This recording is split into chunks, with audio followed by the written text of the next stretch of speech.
Hey, thanks for watching 4 Color Commentary. I'm Mark Allen, and this is part 2 of the 2-part Black Friday 2021 haul series. Okay, there, it's a 2-parter. I don't know if a 2-parter makes a series, but there you go. So I wanted to, yesterday I shared my finds from, and my $5 and $1 books from Wizards Asylum Comics and Games in Tulsa. Should be on your list if you ever make it to Tulsa to go by there and visit. And then today, what I'm going to do is share my finds from Shadow Mountain's 5 for $1 sale. All right, and so Shadow Mountain's a great place. One of those places that's kind of they always have a lot of cheap back issues. They bring in new collections all the time. They start at $10 a piece, and they go after a week they go to $5 a piece, and then $1 a piece, and then 50 cents to a quarter a piece. And this was for this Black Friday, 20 cents a piece. And so anyway, they've always got a lot of cheap back issues, as well as a lot of keys, a lot of beautiful keys. It's part comic shop, part comics boutique in a sense. So anyway, just another one, Shadow Mountain Comics another one to make your list if you ever come to Tulsa, Oklahoma. All right, so I'm going to get right into what I found there at Shadow Mountain, and we'll go ahead and just start with Captain America Volume 2, number 5. This is one that I recently acquired, but this has, I think her name is Nikki Barnes. But anyway, it's that Bucky. It's the Bucky created by Rob Liefeld, I suppose, for that book. Yeah, Rob Liefeld and Jeff Loeb. And it's her first cover appearance. So, you know, for 20 cents, pick it up. It's a first cover appearance. Some have shown interest in it. It has shown a little bit of heating up a few months ago. I don't know that it is now, but anyway, there you go. The 20-cent price point really affects what you will and will not buy, as you know. Found a great copy, a really beautiful copy of Nightwing Volume 1, or Volume 2, the first ongoing, number 17, because it was I was missing that in my Nightwing run. And so found that as well at Shadow Mountain. Okay, here's a handful next, because I have been trying to acquire the entire Booster Gold Volume 2 series. And, I didn't put these in order, I noticed. But as I'm doing that, let me just say this. That series, of course, written and drawn, I believe, by Dan Jurgens. Dan Jurgens just always did such beautiful covers. I mean, just his style is so clear and so clean, and just he has a really great superhero art style. And so anyway, Booster Gold was just trying to get the whole series. Found a slew of them for $5 for $1. Booster Gold number 11, beautiful cover. I guess starring Batman and Robin there, versus Batman and Robin. Booster Gold number 13, with Starro in there. Number 14, still fighting Starro.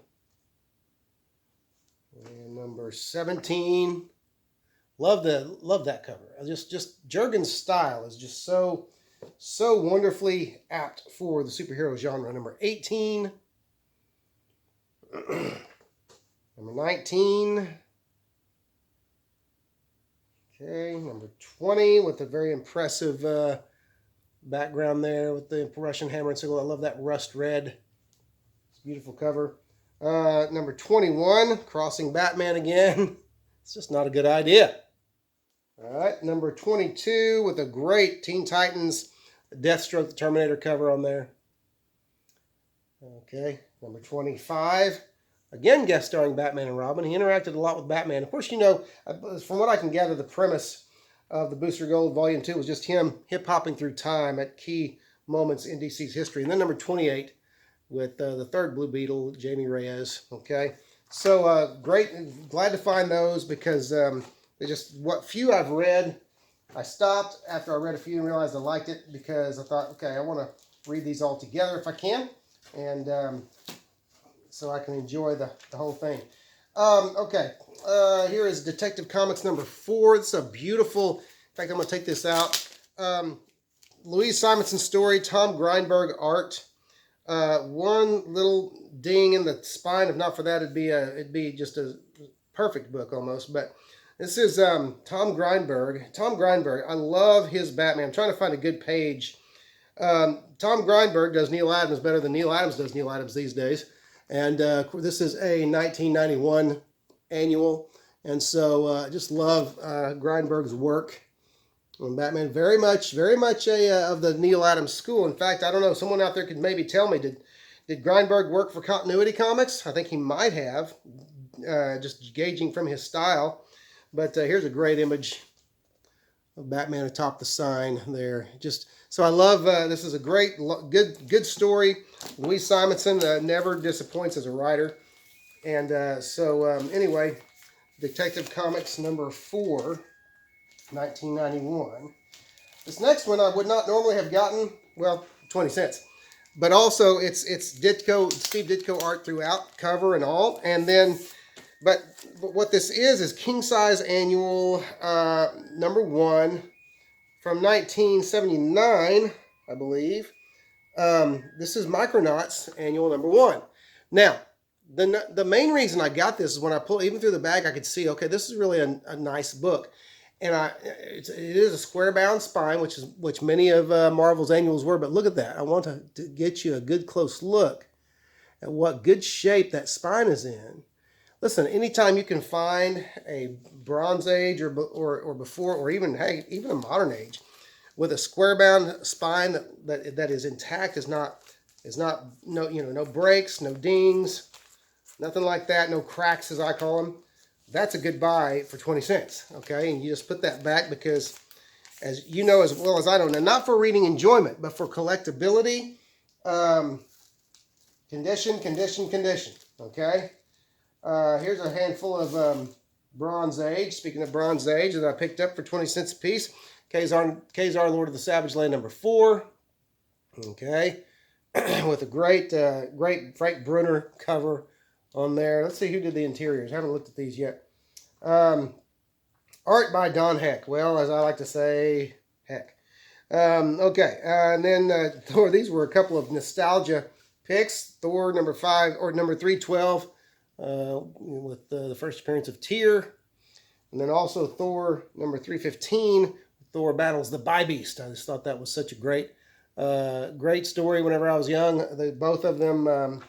Penciled by Keith Pollard, and then we have this comic that I already have a copy of it. This one's got just a slight rolled spine, but there's such great gloss and no other issues to it. I went ahead and bought it also because of the story. But this is Superman number 380, Superman Volume 1 number 380, with Superman and Superboy heading for a census-shattering smash-up flying through the timeline there, and they do collide, by the way. But I always dig that cover. It's Kurt Swan interiors, which is okay, but it's a Ross Andru cover, and Ross just is one of my favorites from his days of Spider-Man. He was the artist that really, in a sense, introduced me to Spider-Man, the Amazing Spider-Man, because when I started following it regularly as a kid, that's who was doing the pencils. So I have a soft spot for Ross Andru's work. Secret Society of Supervillains number 15. Again, I don't generally buy. I think this may be the only issue of this series I have, but it was Bronze Age in nice shape for 20 cents. Well, what are you going to do? All right. Let's see. Let's put these back. One of these days, I'm going to break all these open and have a nice sit down and read, hopefully around the Christmas holiday. Okay, this next series was a 9-issue limited series. Not sure of the year. It's been fairly recent. Looks like, oh, okay, well, no, not too recent. March 2003 is a 9-issue limited series, but just missing issue 1. So for 20 cents a piece, I got all of these. It's Scott Beatty and Chuck Dixon writing, which is okay. There's nothing wrong with that. That's going to be entertaining at the very least. But then I'd never heard of this Marcos Martin. I suppose is the artist, and Alvaro. Yes, it's Marcos Martin, and Alvaro Lopez, probably the inker. But anyway, this is the Batgirl miniseries from 2003. I love the covers on these, and the art inside is the same. This is a Martin cover. Okay, so there's issue number 2, issue number 3.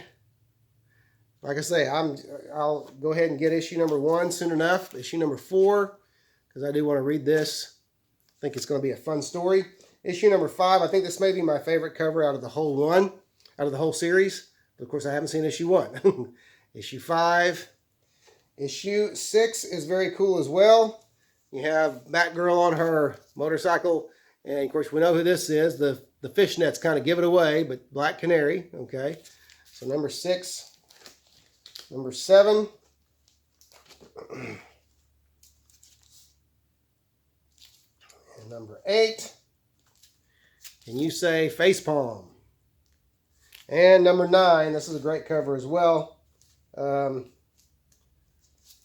I find interesting about this as well, I guess this was before. Yeah, this was still you still had the DC bullet symbol. I get mixed up on which symbols started. I thought the new or the swish would have started by then, but anyway, again, this is 03. So anyway, good looking covers though, and I can't wait to get issue 1 of that series so I can go ahead and read that, because I think it's probably going to be quite entertaining. Also, an Elseworld story, which you always got to love. Batman Elseworlds Annual number 18 from 1994. Got a Batman from the past there. Don't know if it's the same one from Gotham by Gaslight or not, but those are always entertaining. Okay, and those Elseworlds Annuals, I think, were pretty much 90% of those were entertaining. I think I read almost all of those when they first came out. All right, these next two, interesting here because these were published in 2021 originally. I remember buying issue number, well, the premiere issue. I'll just tell you what it is: Generations Shattered and Generations Forged. Okay, I'm not sure what the point of this story was, but it was kind of fun.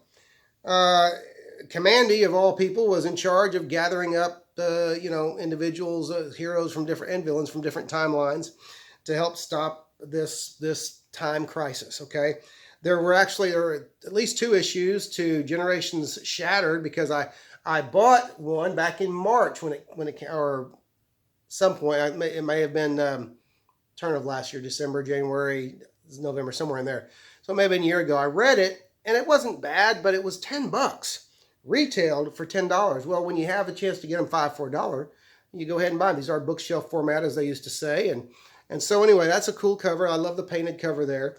But it's basically, just a group of heroes from throughout the DC history, stopping another time crisis. I don't think it kicked off any particular event. I don't know if it had anything to do with. It's from the pages of Dark Knight's Death Metal. Okay, I just saw that. And so what's cool about it though is that the very first Batman, the Detective Comics 27 Batman, figures prominently in this. He is a member of the team. And I love this without giving anything away. I love this. I believe this is a Kevin Nolan. Let me make sure. Yes, Kevin Nolan spread on the back page, focusing on the Detective 27 Batman with a bunch of other heroes there. And anyway, so it's just a really kind of a cool series, or kind of a cool story, I should say. And for all of 40 cents, it's worth a read. Okay, it is worth a read, but it does beg the question: why so many time crises, DC?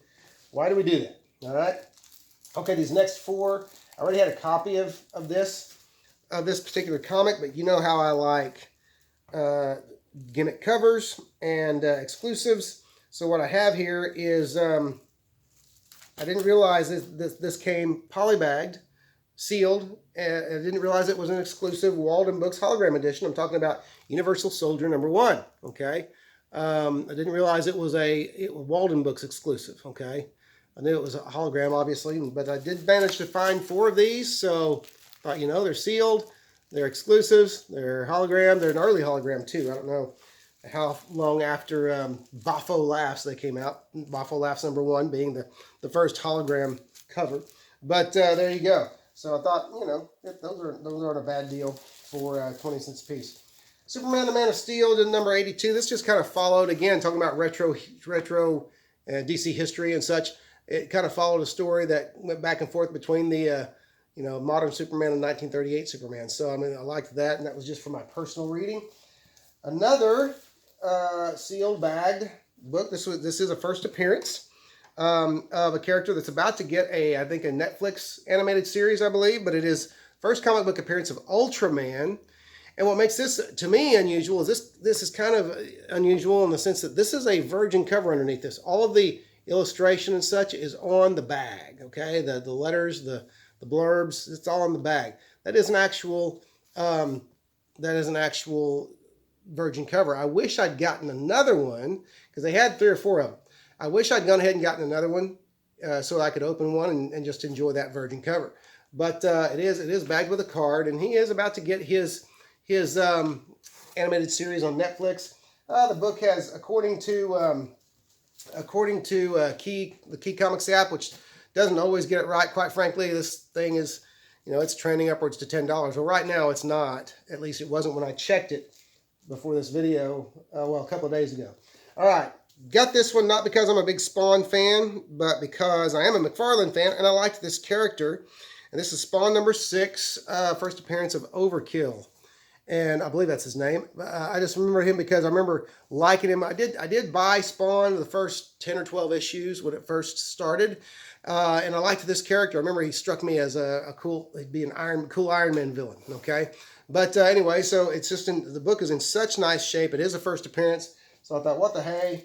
I'm going to go ahead and grab that. All right. Let's see. Let's pull out these last few all together here. Okay.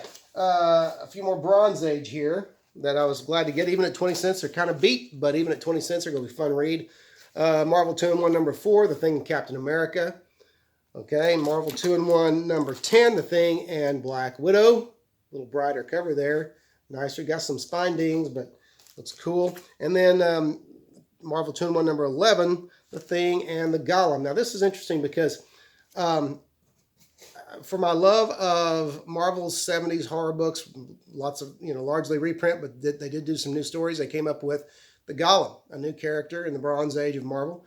This is the only book, for all those books I have, this is the only book I have that has the Golem in it, to my knowledge, unless there's some uncatalogued comics somewhere, which is a very strong possibility. But here it is, The Thing and the Golem, so that's kind of cool, and picked that up as well. This next one, I'm going to go ahead and unbag this one as well, because this appeals to my love for independent comics as well as my love for foil covers, gimmick covers. This is Bone number 50 by Cartoon Books with the beautiful blackish, mostly black cover and beautiful red foil logo. Just gorgeous, man.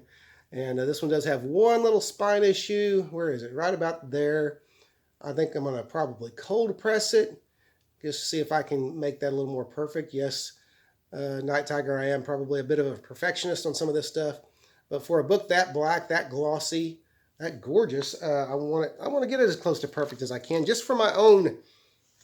This book I haven't even looked on eBay to see what it's doing. I don't buy cheap just to flip. That was a matter of my own personal interest. All right, these next 4 were great 20-cent buys. We're almost ready to. We're almost done here. This was the Jeff Loeb, Ed McGuinness run on the Hulk. This is Hulk number 4. Now, I believe it doesn't say variant cover, but there was another one that had half the Red Hulk face, I believe. And so Hulk number 4, Hulk number 6. This one does say variant edition because on the other cover, as you can see from the fist there, he's squaring off against the Red Hulk. So Hulk number 6. This next one also is a variant cover, Hulk number 10, because he used to have all these and their variant counterparts. On the other side is the Defenders, and so with Hulk, Silver Surfer, Doctor Strange, and Submariner. But beautiful cover there, beautiful Ed McGuinness art, and it's a black background. And then Hulk number 8, which I believe this one had another cover too, variant too. But anyway, nice finds for these early ones, these early Loeb McGuinness Hulks I'll always pick up for cheap. So anyway, just kind of a neat run there because so much happened there. A new Abomination, a new Hulk with the Red Hulk, and just kicked off so many stories in the Marvel Universe, concerning the Hulks, all the family of Hulks, which is, actually, if you think about it this way, it made the family of Hulks quite a bit bigger, okay? All right, and then lastly, this last buy for 20 cents appealed to my love of comics history, because once a comics news magazine is no longer news, it is history, okay? This one is from 1993, so we're talking about almost 30 years, almost 30 years removed. It is still in its original sealed bag. It does still have the original, its original card and bagged with its original card and ash cans, which look to be in great shape. This is Hero Illustrated number 1, and it also appeals to my gimmick comic love, which it has the foil there, it has the embossed image and figure and everything, and just a great looking magazine cover. Love that one. And boxed in it, or I should say bagged with it, are looks like 3 cards. I can't tell what all of them are. One of them is X, okay, Dark Horse's X from Comics Greatest World. I can't tell what the other 2 are, but the comics, the ash cans, are Star Trek Deep Space Nine with the foil, the gold foil logo. And I had the other one positioned where you could see it, but I've shaken it around too much. But it is basically the Batman Grendel, the first Batman Grendel crossover with Hunter Rose Grendel. There's the Batman Grendel ash can with the red foil moon, not the platinum. Man, I keep thinking one day I'll come across the platinum. But you can see there, you can see Grendel's gloves and his fork and everything. So it's got the red foil. So I don't know. Thankfully, I've already got both of those, because at one time I had Hero Illustrated number 1, and so I've got both of those ash cans already, and so I don't need to unbag it. I'll just leave it like that and protect it until such a time that somebody goes, oh, I want to pay a few bills for that. So who knows? Okay, it is comics after all. But that's it. That is the other half of my Black Friday comic book haul 2021 in the books, and again, thankful. So just thanks for watching 4-Color Commentary. Like the video, comment on the video. Comments are more important than anything, honestly, even the subscriptions. I'd like you to subscribe, but comment. Definitely comment on the video. Like it. But anyway, I appreciate our YouTube comics community so much. Bunch of great guys and gals out there just sharing their love of the medium. It's a fun medium. I've got friends who have other hobbies that include cars, motorcycles, guns, all kinds of other collectibles. And I always tell my wife, it could be much, much worse as far as a spending point is concerned, okay? Because all of those things will, on average, cost more than a comic book hobby. But anyway, that's it. Thanks for watching, and we will see you next video.